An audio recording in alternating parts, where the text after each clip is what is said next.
Сәлем баршаңызға. Бүгін сіздермен бірге ифтарға сәресіне таптырмас дәм беретін самса дайындайтын боламыз. Бұл самса өте қатпарлы, жұп-жұмсақ және бір жегенде тоймайсың, екіншегін жегің келеді.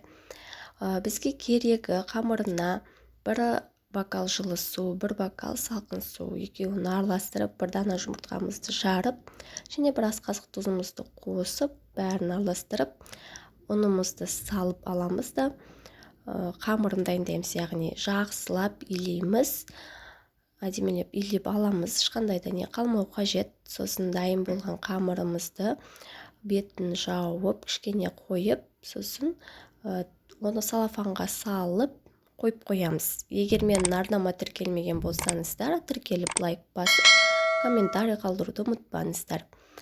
Сосын дайын болған қамырымызды 4 бөлікке бөлдім. Мен бұл жерде бір рет қана жасауға емес, 3-4 мәрте, яғни асыққанда алып тез жасай салатын қамырлар. Оны холодильникке қойып қойсаңыз, ештен кетпейді. Немесе басқа тамақтар жасасаңыздар да болады, себебі бұның құрамында жұмыртқа қосылғандықтан барлық тамақ түріне жарай береді. Сосын оқтауымызды алып, жая бастаймыз. Ұнымызды сеуіп, жая бастаймыз. Мінекей жайылған қамырымыздың үстіне мен бұл жерде майға тоң май қостым.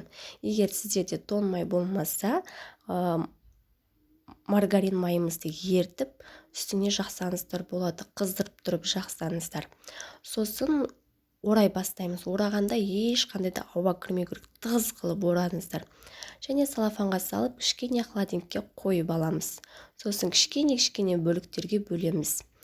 Бөліктерге бөлінген қамырларымызды, тесталарымызды, яғни осылайша жайып шығамыз оқтауымыздың көмегімен. Қатты үлкен емес, кішкене қылып. Мінекей, осылай жайып шықсаңыздар, өте әдемі көрінеді. Начинкасына өздеріңіздің қалауларыңыз бойынша жасасаңыздар болады. Ал мен бұл жерде картоп және пиязымды және кішкене фаршымды қосып, дәмдеуіштерімді қосып араластырып алдым. Ал мен түйгенде тек қана үшбұрыш түрінде ғана түйемін. Ол жинаған кезде өте әдемі көрінеді. Мінекей осылай екі жағын басып, жаясыздар да табағымызға орналастырамыз. Мінекей мен осылай орналастырдым да, үстіне жұмыртқаммен, сарысымен ағын араластырып жеріп, жағып шықтым. Және үстіне әдемі үшін күнжітті сеуіп шықтым. Мінекей осылай жасап шықсаңыздар, өте әдемі көрінеді. Және қызып тұрған печкамызда 10-15 минут, 20 минутта пісіріп аламыз. Сіздер де жасап көріңіздер, ас болсын. Ойларыңызбен бөлісіңіздер.